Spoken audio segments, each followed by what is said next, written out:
Coming up on the Real Housewives of Salt Lake City after show. Hi, baby. I need to go to the house? Okay. I'm like, hey, babe, thinking it's Coach. It wasn't Coach on the other end of the phone. It sure seems like it was a tip. Have you guys gotten weird text messages? Yes. It basically was like, racism is real and your friends are showing their true colors. I received horrible threatening text messages throughout filming of season 1. I was 99.9% sure that they were coming from Lisa. Cameron has had extreme religious trauma. Religious trauma is the most abstract thing I have ever heard. Give me something that's real. Everyone was just like, share what you know, share what you know. And I'm like, I know he's given her money. Something. He mortgaged his house and gave her 300 grand. Lisa was trying to expose Mary as a criminal. Why aren't you guys saying anything until now? It's your Real Housewives of Salt Lake City after show starts now.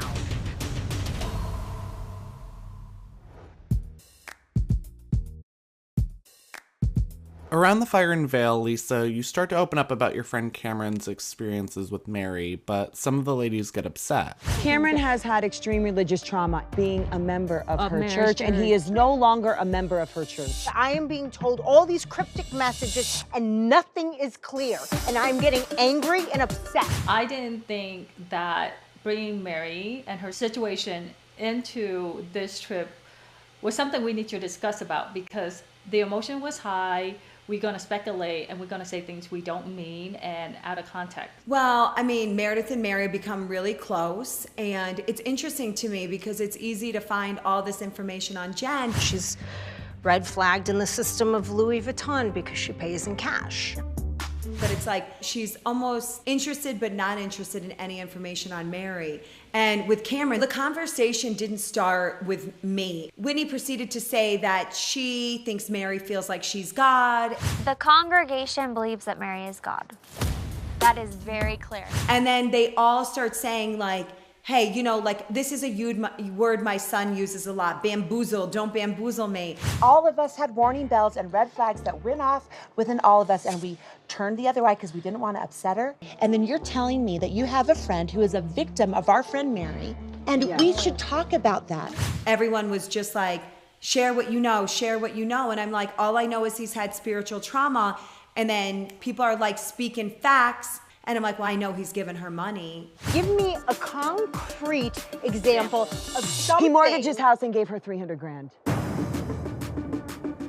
understand devotion to religion. I understand tithes. I mean, I've given 10% of my income since I was, like 7 years old. I would babysit and I would like go to the bishop with like my envelope of 10%, like, I made $13. Here's $1.30, Bishop, and I hand him like a heavy envelope full of quarters. What I didn't understand was that Lisa was trying to expose Mary as a criminal. And that was Lisa's intent. She was trying to tell us that her good friend, who she believed, she made it very, very clear. I trust my friend Cameron and I believe everything he said to me. He had mortgaged his home and given Mary $300,000 and regretted it and said that Mary was involved in a cult and that Mary was dishonest. So there were 3 factors to that. And like what disturbed me was not Cameron's devotion or the amount of money he had given. It was that Lisa was trying to, torpedo Mary. One thing you have to remember is Cameron is not my age. I've had a lot of time to grow my businesses and to be at the place I'm at in my life. Cameron was in his early 20s when he met Mary. So the fact that he had given a significant amount of money to Mary at such a young age, was important, because did he regret giving it to Mary? That's a question for him. But it was stressful for him to have to come up with that amount of money to help Mary. Even if Cameron did mortgage his house, the question is, was that coerced? If it was coerced, yes, that's a problem. If not, it's called a charitable donation. Nobody had a problem when Angie's friend pledged $1 million at the Encircle event. I love what Encircle's doing, and we wanted to give $1 million to that, so. Is Angie running a cult now too? I mean, come on. Give me something that's real. And let me clarify, I do not think Angie Harrington is running a cult. Let me make sure that's clear.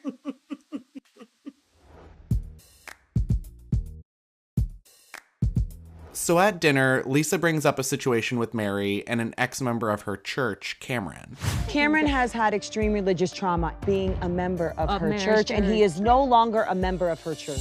I'd never heard the term religious trauma before. That was the first time I've ever heard that term. I didn't really understand what it meant. I mean, obviously it's trauma tied to your religion, but that's like super vague. What does that mean? And that's why I kept saying, give me a fact. Religious trauma is the most abstract thing I have ever heard in my life. You know, spiritual trauma can mean a lot of things to a lot of different people. You know, just like the way I practice my religion, some people are like, you are not Mormon. And I'm like, I am Mormon. And just because I live it differently than you doesn't make me not Mormon.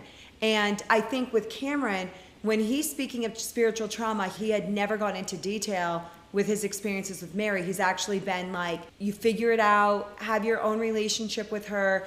And, you know, basically when he says spiritual trauma, I don't want to speak for him. That's his experience. I'm not, especially with this group of women, wanting to share more than what I know. I recognize religious trauma. I mean, I grew up in a very, very dogmatic religion that I deeply, deeply loved. And I could probably say deeply love still. And you have to rip my religion and my culture from me, from like my white-knuckled grasp, because I do not want to be ostracized from my family. I don't want to be ostracized from my religion. I don't want to be ostracized from the culture and faith that raised me. So when she says religious trauma, I'm just like, please. Yes. I don't understand any of this. And it seems like a lot of like nothing speak. Like, I know religious trauma. It was funny because it felt like Lisa was closeting what she was doing under these big terms like religious trauma, but she was really just trying to torpedo Mary. It was very clear to all of us. All these insinuations are being made that are way more damaging, I would guess, than what the truth is. When he said he's had trauma spiritually, I take that as I didn't have a good experience with Mary. I'm trying to be nice about it, but it was not healthy for me. And, you know, my expectations were not met at her church from a spiritual standpoint. This is not personal, this is spiritual. This is like your connection with God, your faith. And Cameron loved God. And I felt like his experiences at Mary's church did not make him feel closer to God. For me is, okay, if you've known this about Mary for a while, why aren't you guys saying anything until now? You heard one thing about Jen and you jump on the bandwagon and go for her, right?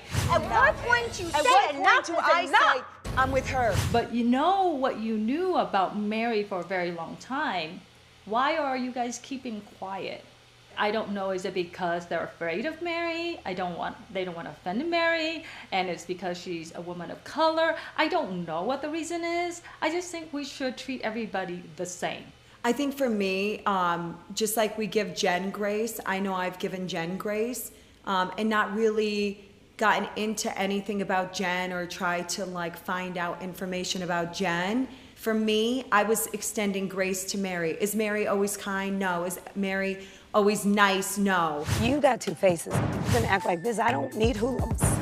Little girl. And even I defended Mary a ton last year, like on social media. I've always been like pretty protective of her. I didn't go down the rabbit hole. I don't know other people that have had trauma. Have I been tagged in stuff? Yes, I removed myself. I don't even care. I don't read it. I'm not interested in it. It's not my life. I'm not involved in her marriage. I'm not involved in her church. Did I listen to my friend Cameron? 100%. It was his experiences, and those are valid. Those are his, and he's entitled to those.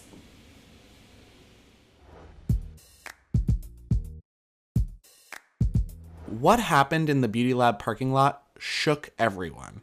We're looking for Jen Shah. You guys, I'm gonna puke. No, I'm freaking out. You guys, I'm literally going to... They're looking for Jen. And left the ladies with a million questions. Is someone after her? Should I be stressed? You think she got a tip-off call that this was happening and left? But one of the biggest questions we have is, who was on the other end of that phone call? Okay. Hi, baby. Actually, No, not yet. We're at Beauty Lab and Laser in the parking lot.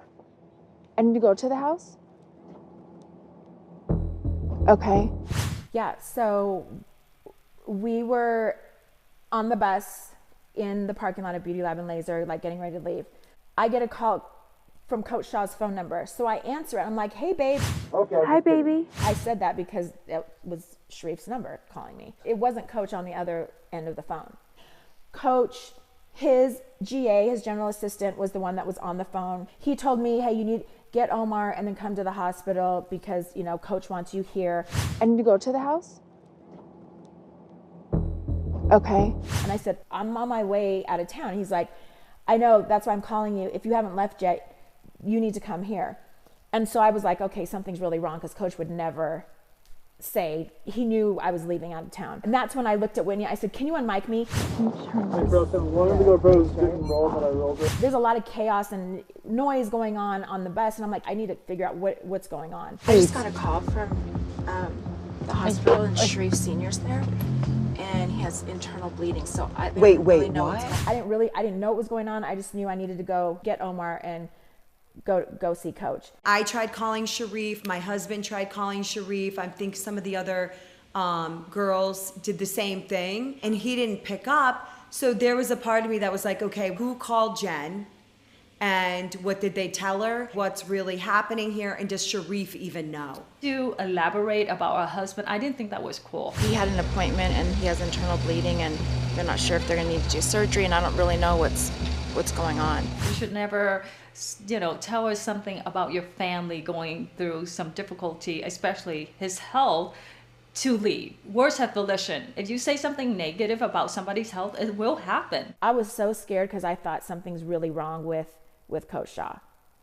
Number one, it takes him a lot to go to the doctors, okay? And he was up at the University of Utah Hospital that morning for his follow-up. So I just assumed he got bad news. The next step to that was him having surgery with the condition he had going on. So that's what I thought. Oh my God, that's why I have to go there. They need to consult his wife, and this is what's going on. So I was very, very scared at that time. Listen, I'm like the party girl. Like, to pull Jen Shah away from a girls' trip, someone's dying or something really serious is going down. Like, that's not me. Listen, I was hosting a full-out dinner. Even though it was Meredith's trip, I'm the one that planned like the dinner and event. So like, of course I didn't know this was happening. Yeah. Guys, there's police and they have handcuffs out. We're looking for Jen Shah. She just left. It sure seems like it was a tip. I mean, I agree. I think that it was Sharrieff on the phone, and he said, something's going down. I don't think it was a tip like, get out of there, they're coming for you. I don't think, because she didn't rush out of there. She said her goodbyes. Like, I was like, do you need to rush? And she's like, no, I'm going to tell everyone when I'm leaving. And, it wasn't like this mad dash, like they're on my tail. It was just... It didn't seem like she was running. I think that they were just saying, hey, they're on their way to you. Maybe you want to get away from the bus. Or like, there's a SWAT team at the house. What's going on, Knowing what I knew, I 100% agreed that someone warned her, you need to go. Someone's, the cops are looking for you. So run.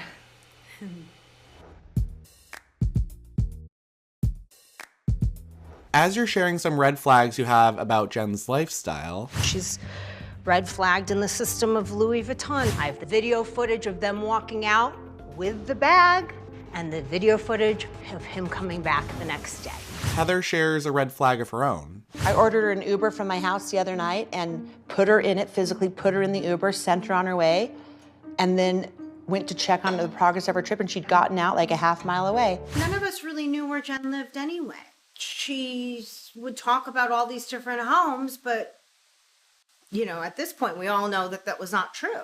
It wouldn't surprise me if Jen didn't want Heather to see where she was living. None of that would surprise me. To me, it was just evidence that Jen was still keeping secrets from me. She had just kind of done the surface of an Uber, but she had someone waiting to pick her up that she didn't want to disclose to me.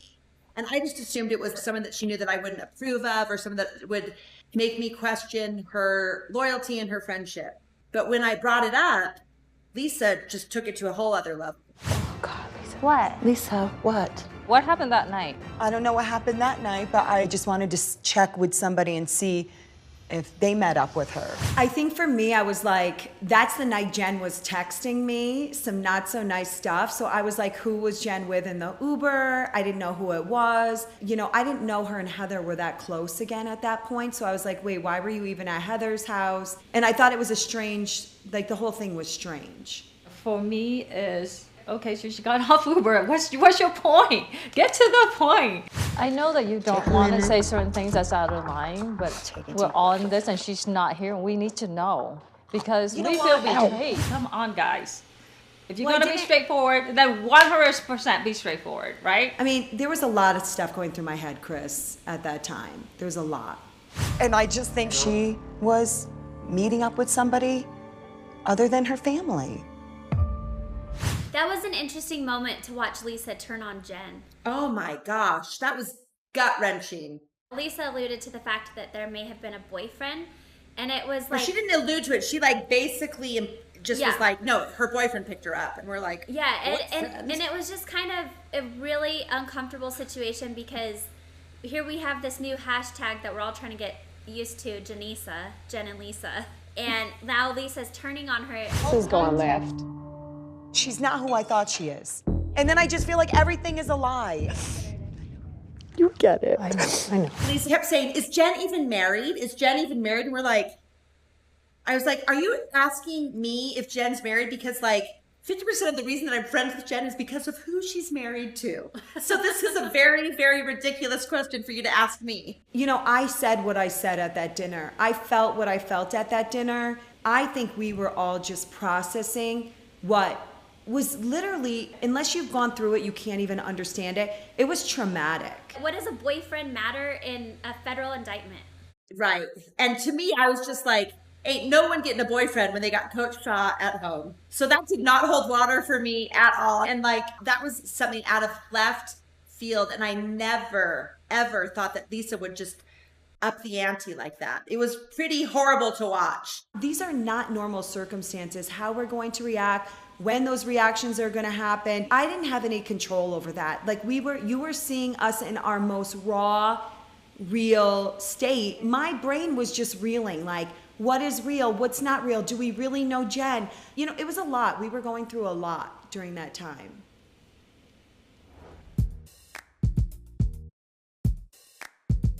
Lisa, at one point in Vail, you and the other ladies realize you've all received threatening texts and you think they might all be from the same person. So I think at some point we had all received a text message and the vernacular was the same. It's the way because is spelled, B-C-U-Z. Who else spells because like this? Only Jen. Mine was brief, but it basically was like racism is real and your friends are showing their true color, something to that effect. I mean, I could pull it up and read it to you, but I did not realize, I thought it was just me and Meredith that had received a text message. I didn't know that Meredith had talked to the other girls and that they had as well. Yeah, I received horrible threatening text messages throughout filming of season 1, basically just saying, you know, you're old, you're ugly, go home, go to bed.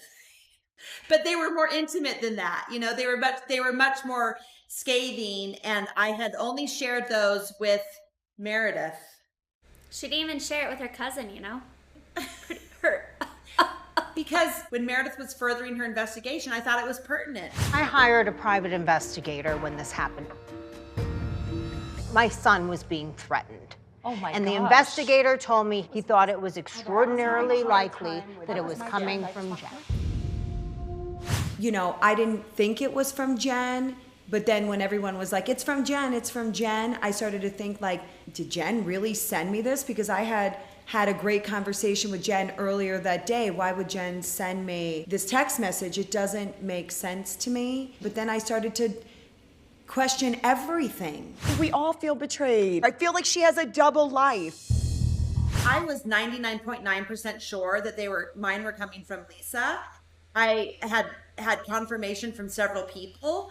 And so when Meredith said, I'm going to investigate, I was like, go for it. Because I would never say to Meredith, like, because it's your friend Lisa, because that would be, you know, unkind or uncouth. But like, I was like hopeful that she would investigate it because I thought it would not only vindicate me and what I was receiving, but also kind of expose Lisa. It's really important to note, kind of behind the scenes, Chris, Lisa and Jen work together. If it looks like it's coming from Jen, it's coming from Lisa. If it looks like it's coming from Lisa, Jen's behind it as well. Even though Jen's like so nice to our faces, she still works in the dark with Lisa. Yeah, that's the hardest part, is Jen has never said a mean thing to my face. And so you can imagine being in a relationship like that, where everyone's telling you, she's not your friend. Yell at me, I still get him in the car and send him home. Just beat you down, never say sorry, and never care about how you feel, but you're gonna show up anyway. If you're a friend to that person, they should be a friend to you. But every experience you have is reassuring that she is.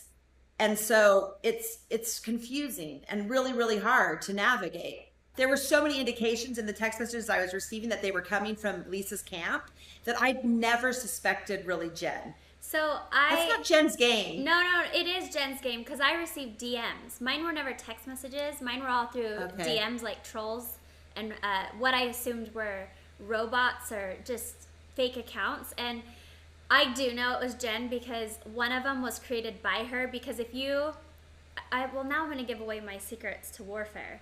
But if you actually go and try to log in as that account, so if you're being trolled, you can go put the troll's account in, like log out of Instagram and try to log in, and it'll say send an email to, and it'll show you the first letter of the email, or it'll say send it to the phone number, and then so you can verify the phone number. Wow. I've been trolled by Lisa and Jen. I just had bad Xerox copies at reunion. Well, do you want me to read it? This is a bad Xerox, babe. My printer was out of ink, and I was like, I could read it, but I never but I can read, like, if, you know what I mean? No shade to Andy. I mean, I trust Whitney. Whitney's literally the smartest girl in the room. I flashed my chest to distract you from me analyzing you. It's working, bobblehead. It's working wonderfully. She definitely got the bobblehead. The bobblehead's like a big head. You know, you put those bobbleheads in the car, and because your head's so big, it's just bobbling. Can someone make me a bobblehead to sell? Will you be mad at me if I produce them and sell them? I'll give you a cut, a small licensing fee. Can you make a bobblehead that goes like this? Well, I'm going to make I'm going to make an entirely different bobblehead. It's called a booble head, and it's just like your head stays still, but your boobs just go boom, boom, boom, boom, boom. What did you ladies think when you heard Meredith had hired a PI? Have you guys gotten weird text messages? Yes. I got some weird text messages, and the vernacular was a little bizarre. Why do you feel like this is connected to Jen? Jennie, I hired a private investigator when this happened. It was pretty shocking, but I wasn't too surprised, because Meredith had informed me that she was working on something, and she just alluded to working on something that's going to be very telling. I didn't expect it to be a private investigator. I gave the chances. She has continually abused me and slapped me in the face. It's like, wow, kind of twofold, damn, good for you, and then also note to self, don't cross Meredith. Brooks and Heather had these texts sent to them that were threatening messages that were written in a very similar vernacular. They were very clearly written by the same person, although they did come from different phone numbers. I, of course, as we all know, I'm criticized for it all the time. I'm a very protective mother, and I'm not going to have some threatening text sent to my son that I'm just ignoring. I got to such a point of paranoia in this, and I was like, well, what if Heather really just sent these messages to Heather herself to make me think that she was being threatened to, so that I would think it couldn't possibly come from her? I went there. I was really upset by this, and I really wanted closure and wanted to, get to the bottom of it. So I did hire a cyber investigator to investigate where these texts came from. He could not give me 100% conclusive evidence on anything, because they were sent from a burner phone with a VPN and a Google voice number or something of that sort. But what he did tell me was, based on the research he did, he could not say with 100% certainty, but he did. In his view, it was with 90+% certainty that they came from Jen. And the investigator told me he thought it was extraordinarily likely that it was coming from Jen. Who else is she hiring a PI on? Lisa, Heather, Whitney, Mary. Is that your true friend or not? If she did that to me, I would be livid. You trust me enough to be my friend and call me your friend. You would never hire a private investigator to research on dig up dirt about me so you can have more ammunition towards me, that you're superior than me. What is it? I am very confused. Why would you do that? It's like, why don't you come and ask me? Why don't you talk to me? Did you ever confront Jen about this finding? I did not, because it was not conclusive. And so in my view, I kind of had to let that go. And I did let it go until I read the indictment, and with the allegations of encrypted messaging and things that triggered me. And that's what brought up the conversation in Vail, was seeing that. And I was like, hold up. I just let this go because I was told, 90+% certainty. That's not 100%. There's 10% chances out there. There's 2% chances out there too, even in circumstances where there's 98%.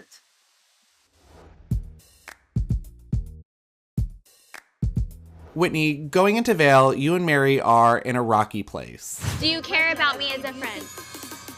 I don't think we're friends like that. I really don't. And at one point, you try to open up to Mary about your feelings, but it doesn't go well. I'm not your child, Mary. Thank God you're not. Why do you expect me to listen to you, but I'm not doing anyone you tonight, else? girl. Goodbye. Have a good night. Okay, that's Promise. my point right there. Good. She doesn't care about me as much as I care about her. Well, it goes back to, we never got resolve after cooking class. We never spoke about it. We never talked through it. And she had been avoiding me the entire trip to Vail. Like, she would not talk to me. I have my shot ski. Just do a small one. I'm good. Anytime I went up to her, she'd walk away. Every time we sat down as a group, she did not want to talk about it. She would shush me or get up and leave.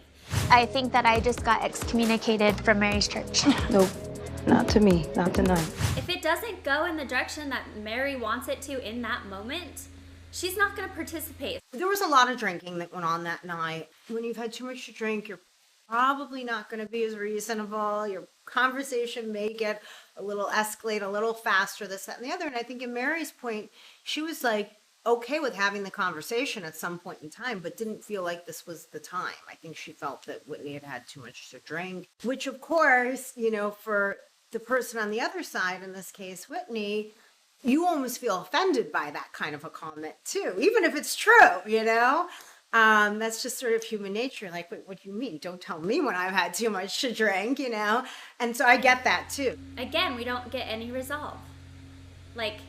It's all on Mary's terms, and it has to be on Mary's terms for Mary. Like, she's not willing to be uncomfortable or go outside of what she wants to do. Well, cuz I have to say, out of our group of friends, Whitney has been the most loyal and most supportive of Mary from day one. I make sure to cover my ass with Mary just because I don't want to get the mean texts, mean calls, or whatever. You deserve everything Jen did to you. I am thankful I'm older than you. I also know I look younger than you. I don't need all the fake injections in my face to make my face look like whatever. And I don't need tummy tucks and facelifts and eyebrow lifts and breast implants. Everything is fake. I've never had plastic surgery, never. I don't need it like you do. But Whitney genuinely was a friend. She went out on a limb for Mary season 1. She was the only person that really was a true friend to Mary. And then to see her continue to isolate Whitney it made zero sense. Whitney, so your fried egg olive branch that morning didn't patch things up? Ooh, look at your eggs, Whitney. Are you only doing them for yourself? Do you want an egg? Yes, I would love to have an egg. In the moment, I just saw it as, well, Mary is hungry. We don't want Mary to be hangry, because that's not a good thing. And so I just kind of took it as, maybe this is the opportunity to open the door. Hindsight, I'm like, it just validates exactly how I feel Mary thinks and views our friendship. Like, she needed something from me, so she was kind. I served her. I was, you're her servant. Yeah.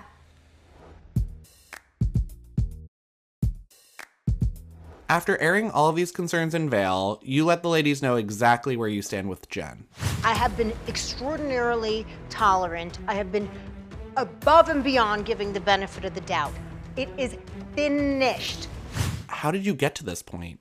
It was a combination of factors. So the first and foremost thing is at this point, I did not know who Jen really was. I felt that we had not, had any honest communication. I felt that she had just told me whatever she felt like on the moment. I don't know. I didn't really know. All I knew is that there was not a lot of truth in the things she had said to me. I can't really have a real friendship on that. And then what incited me to the situation, like I said, I was going into Vail with this attitude of let's coexist peacefully. I didn't want to be like, don't put me in the same room. I do not want her in my presence. I don't want her in my store. I don't want her in my home. And I don't want her around my family. Is that clear? Yes. Yeah. So if you want to invite Jen, do not invite me. Because I don't like to do that. I feel like that's a very immature attitude, in all honesty. I'll say it about myself. It is. Like, we're grown-ups. Can't you just coexist? Like, that's insane. But I think what really set me over the edge was that, okay, in my head, I was like, I think she sent these messages to my child. My son was being threatened. Oh my And the gosh. investigator told me he thought it was extraordinarily likely that it was coming from Jen. I can't fully, at the end of it, hold her responsible for that because, like I said, I did not get 100% certainty. But after reading the indictment and the allegations in the indictment, that's how I felt in my heart. I understood Meredith's pain, and it was apples to oranges with Jen's. Did they both feel hurt? 100%. Jen felt rejected by Meredith and hurt by comments about her vagina. My vagina is apparently funny to you. Brooke's pain and Meredith's pain were completely different. She likes to tweet saying, I want Jen to turn around and slap Brooks and call him a sissy bitch. But as long as they're not hearing each other, you can have resolve. Meredith needs to understand Jen's pain was different than hers, and they're in different weights. Like, was Brooks and Meredith's much greater? Absolutely. But does it negate the fact that Jen's had pain? No. So for me, that's how I look at things. I knew that as much as I try to have my own, self-control, self-restraint, I knew, I was in a very heightened emotional situation in my own life, still coming to terms with losing my father. I literally lost him the first day of filming. I took one day off, and then I was at lunch with the ladies. That was my choice. Nobody forced me. I felt like it was better than sitting at home crying all day, every day, which is all I would have done had I not gotten it together. But that being said, I didn't have a moment to mourn. I was thrown right back into the thick of everything. So I knew I was not as composed as I probably normally am. I do not want her in my presence. I don't want her in my store. I don't want her in my home. And I don't want her around my family. And I felt I couldn't handle anymore. It was just too much for me. So I didn't want to unleash on Jen when it wasn't deserved. And I thought it was best to just keep me away.